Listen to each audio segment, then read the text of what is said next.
حضرت لقمان حکیم نے اپنے بیٹے کو کہا 3 نصیحتیں تجھے کرنے لگا ہوں، یہ 3000 نصیحتوں کا خلاصہ ہے، اور ان میں بھی 2 کو یاد رکھنا، 1 کو بھول جانا۔ تو بیٹا ہمہ تنگوش ہو گیا، تو حضرت لقمان بولے جو نیکی کی ہے اس کو بھول جانا، جو نیکی کی ہے اس کو بھول جانا، اور موت کو اور اپنے رب کو یاد رکھنا۔ یہ میری ساری نصیحتوں کا خلاصہ ہے۔ جو نیکی کی ہے وہ بھول جانا، چاہے وہ کسی شخص کے ساتھ کی ہے، چاہے وہ نیکی عبادت کی صورت میں ہے، چاہے وہ ریاضت کی شکل میں ہے، خدمت انسانی ہے، کسی رشتہ دار کے ساتھ نیکی کی ہے، تو کہا بھول جانا جس طرح کی ہوئی نہیں ہے۔ حضرت معاذ بن جبل رضی اللہ تعالیٰ عنہ حضور کے روضہ انور کے سامنے بیٹھ کے رو رہے تھے۔ حضرت عمر گزرے تو پوچھا اے معاذ کیوں رو رہے ہو؟ کہا صاحب مزار کا ایک فرمان یاد آیا جس نے رلا دیا۔ کہا وہ کیا فرمان ہے؟ کہا ایک دن حضور نے کہا تھا ادنا سی ریا بھی شرک ہے، تھوڑی سی ریاکاری بھی شرک ہے۔ اللہ صرف اس عمل کو قبول کرتا ہے جو محض اس کے لیے کیا جائے۔ تو نیکی خالص اللہ کے لیے کریں گے تو قابل قبول ہے۔ اللہ تعالیٰ غیرت والا ہے، وہ کسی اور کو اپنے ساتھ شریک ہونا پسند نہیں کرتا۔ تو جب بھی نیکی کرو، یہ ثلث دین ہے، انما الاعمال بالنیات۔ اس حدیث کو علماء نے کہا ہے تیسرا حصہ دین کا اس میں ہے کہ اعمال کا دار و مدار نیتوں پہ ہے۔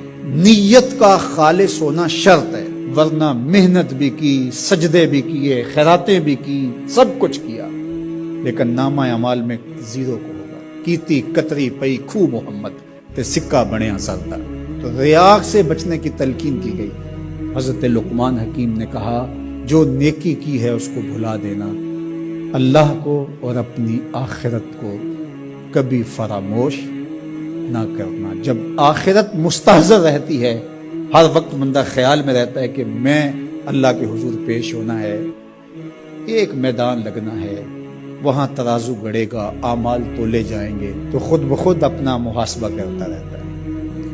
یہاں وہ کچہری خرید سکتا ہے، عدالتیں خریدی جا سکتی ہیں، تھانے یہاں بک جاتے ہیں، یہاں منصف بک جاتے ہیں، لیکن وہاں اللہ کی پولیس نہیں بکے گی، وہاں کے تفتیشی نہیں بکیں گے، وہاں کے تھانے، وہاں کی کچہریاں نہیں بکیں گی، وہاں ترازو پورا وزن تولے گا۔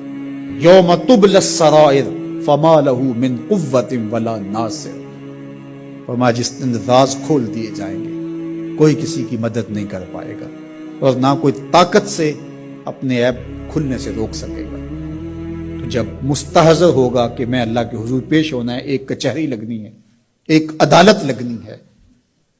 آج مکار آدمی، جھوٹا آدمی، خائن آدمی، بد کردار آدمی بچ کے نکل جاتا ہے، عدالتوں کو چکمے دے جاتے ہیں لوگ، عدالتیں خرید لیتے ہیں، دھمکا لیتے ہیں، سب کچھ ہو جاتا ہے اس دنیا میں۔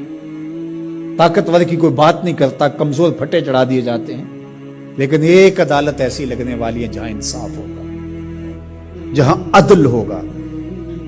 تو اس لیے کہا کبھی اس کو فراموش نہیں کرنا، اور دوسرا اپنے رب سے کبھی بھی غافل نہیں ہونا۔ اپنے رب سے جو غافل ہو جاتا ہے وہ زندگی کے مقصد کو کھو بیٹھتا ہے۔ اور اسی کو رومی کہتے ہیں دنیا ہے یہ چیز، دنیا از خدا غافل بدن۔ دنیا کیا ہے؟ کہا سونے چاندی ہیرے جواہرات کا نام دنیا نہیں ہے، خدا سے غافل ہو جانے کا نام دنیا ہے۔ تو اس لیے اللہ کے ذکر سے، اس کی یاد سے، اس سے کبھی بھی غافل نہیں ہونا چاہیے۔ اور اگر کوئی اس سے غافل ہو گیا تو سن لو وَلَا تَكُونُوا كَالَّذِينَ نَسُوا اللَّهَ فَأَنسَاهُمْ أَنفُسَهُمْ اولئک هم الفاسقون۔ کہا ان لوگوں کی طرح نہ ہو جانا جو خدا سے غافل ہو گئے۔ تو جب وہ خدا سے غافل ہو گئے، اللہ نے انہیں ان کی ذاتوں سے بے خبر کر دیا۔